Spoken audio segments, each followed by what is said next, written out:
Hey everyone! Today we are diving into a book that absolutely demolishes the typical image of what it means to be rich. We're breaking down the truly eye-opening insights from The Millionaire Next Door by Thomas Stanley and William Danko. So let's get right into it. So, first things first, I want you to just take a moment and really picture a millionaire. What comes to mind? What are they driving? What kind of house do they live in? You got that image in your head? Okay, if you're like most of us, you probably pictured something straight out of Hollywood, right? The fancy cars, the designer everything, the massive mansion. I mean, we've been trained by odds and movies to think that wealth means spending a ton of money. But the authors of this book found something that turns that whole idea completely upside down. This one quote from the book really says it all. The reality of what it takes to be wealthy is so different, and honestly, way more down to earth than you might think. Let's dig into what they really found.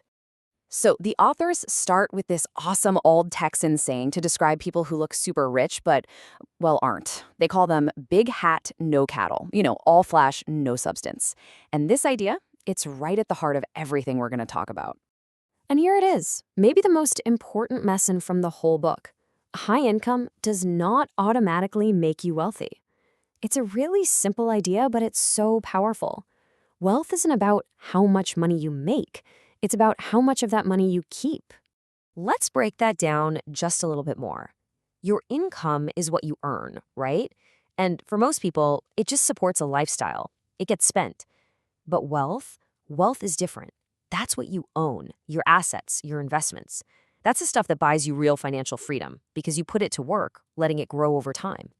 The authors tell this great story about a Texan entrepreneur who drove a beat-up old car and wore jeans all the time, but he was secretly a multi-millionaire.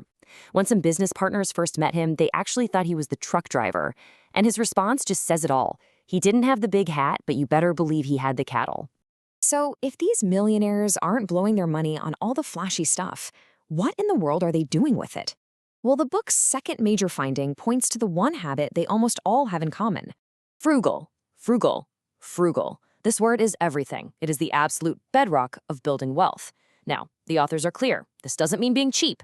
It means you're resourceful. You avoid waste. You make a conscious decision to live below your means so you can invest the rest. It's playing financial defense, and it's the most important habit of the wealthy. You have to hear this story from their research. So they get a bunch of decamillionaires, we're talking people worth 10 million plus, into a fancy penthouse for a focus group. They've got all this gourmet food, vintage wine, the works. And the millionaires, they didn't touch it. This one quote just perfectly sums up their attitude. They couldn't care less about expensive labels. And if you think that's just a funny story, get ready for the actual data. They surveyed thousands of millionaires and asked them, what's the most you have ever spent on things like suits, shoes, and watches? And the answers? They're just mind-blowing. And remember, this isn't their average spend. This is the most they've ever paid in their entire lives. Okay, let's start with a suit. The most the typical millionaire has ever paid is $399. I mean, think about that. The book actually found that for every millionaire who owns a $1,000 suit, there are at least 6 people who are not millionaires who do. It's just a perfect example of people spending to look rich while the actually rich are busy getting richer. All right, how about shoes? $140. Again, that's the ceiling, the most they've ever shelled out. This just completely shatters that idea that you have to dress for success in expensive designer stuff.